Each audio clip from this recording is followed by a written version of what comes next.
You probably heard the saying, time heals all wounds, but sometimes that's just not true because some hurts seem to get clearer with time, not better.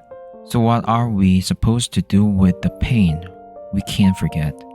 The book we are talking about today offers the warmest answer to the very important question. Hello and welcome. I want to start by asking you a gentle question. Have you ever been hurt by someone so deeply that the memory feels like a heavy weight you carry with you every single day? Maybe people have told you should just forgive and forget, but you know in your heart that forgetting is impossible, and trying to do so feels like you are pretending your own pain didn't matter. If that sounds familiar, I want you to know you are not alone. And there's a book written just for you. It's called Forgiving What You Can't Forget by Lysa Terkeurst.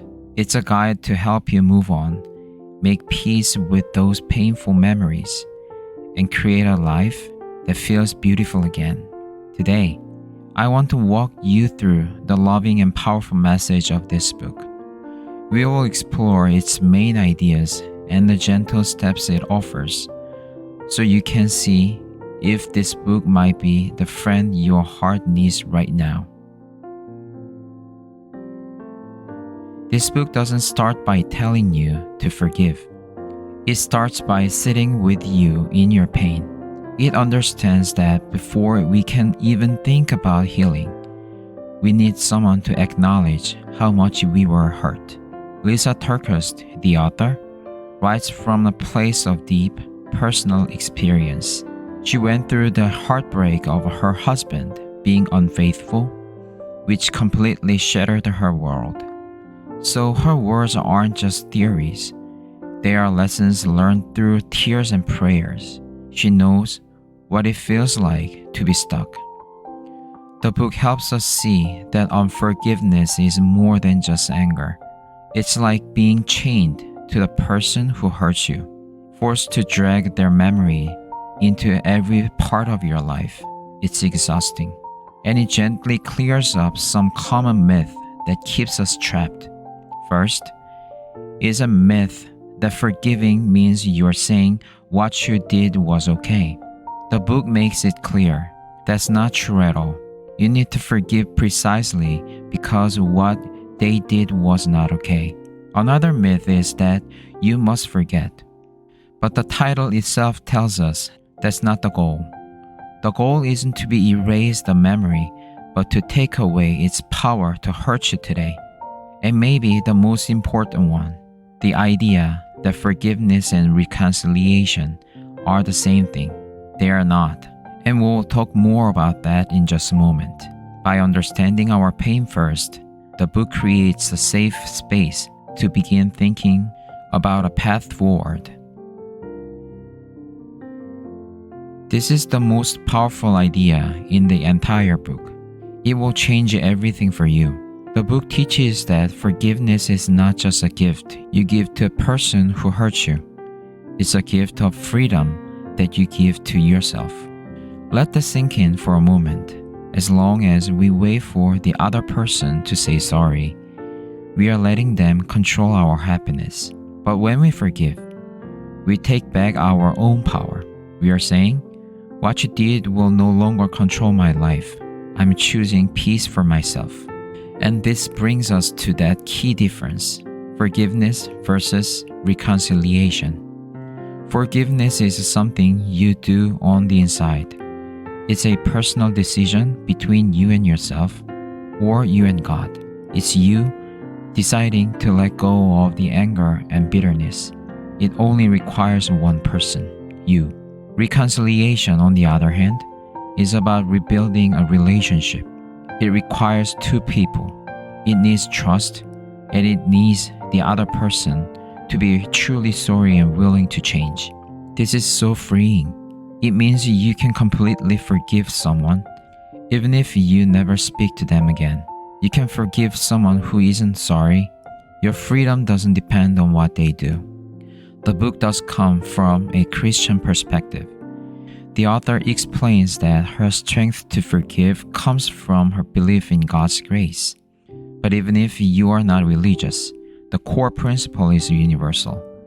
Connecting to a value bigger than your pain, like your future, your peace, or your well-being, can give you the strength to let go. So how do we actually do this? The book gives us a gentle, practical path to follow.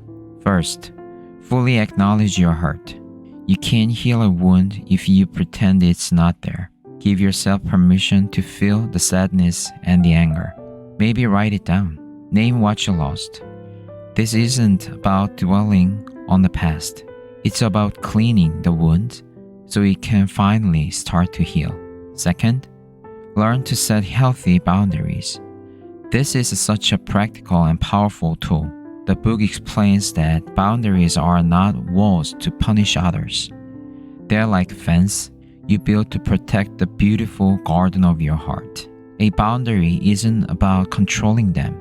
It's about your own choices. It's saying, when there is yelling, I will lovingly remove myself from the conversation.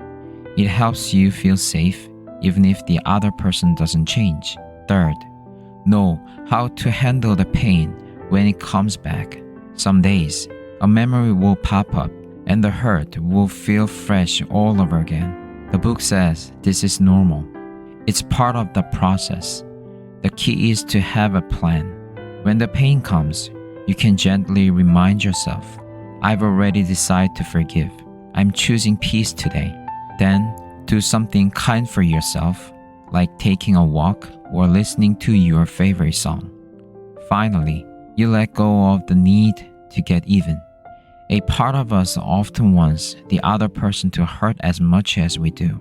Forgiveness is about releasing the desire. It's about trusting that you don't have to be the judge and jury of their life. This frees up so much of your energy to focus on your own healing and your own beautiful future. So, who would find this book to be a true friend on their journey? I think this book is perfect for you if you feel stuck in a past hurt and you keep replaying it in your mind. It's especially helpful if you've been hurt by someone you deeply trusted. If you want an approach that is both psychologically wise and spiritually comforting, you will find it here. And if you've tried to forgive before but felt like you failed because the bad feelings come back, this book will bring you so much relief. Just a couple of things to keep in mind. As I mentioned, the book has a strong Christian foundation, which is beautiful for many, but might feel unfamiliar to others. Also, for very deep trauma, this book is a wonderful companion to go along with professional therapy, not a replacement for it. So your story is not over. In the end, forgiving what you can't forget offers a message of incredible hope. It tells us that forgiveness is not a sign of weakness, but an act of incredible strength. It's not about letting someone else off the hook. It's about taking yourself off the hook of living with constant pain. Your story doesn't have to be defined by your wound. You cannot erase the past, but you can choose to not let it have power over your future. This book holds your hand and gently shows you how to do that. It's a guide to help you find that the life waiting for you can still be and will be beautiful again.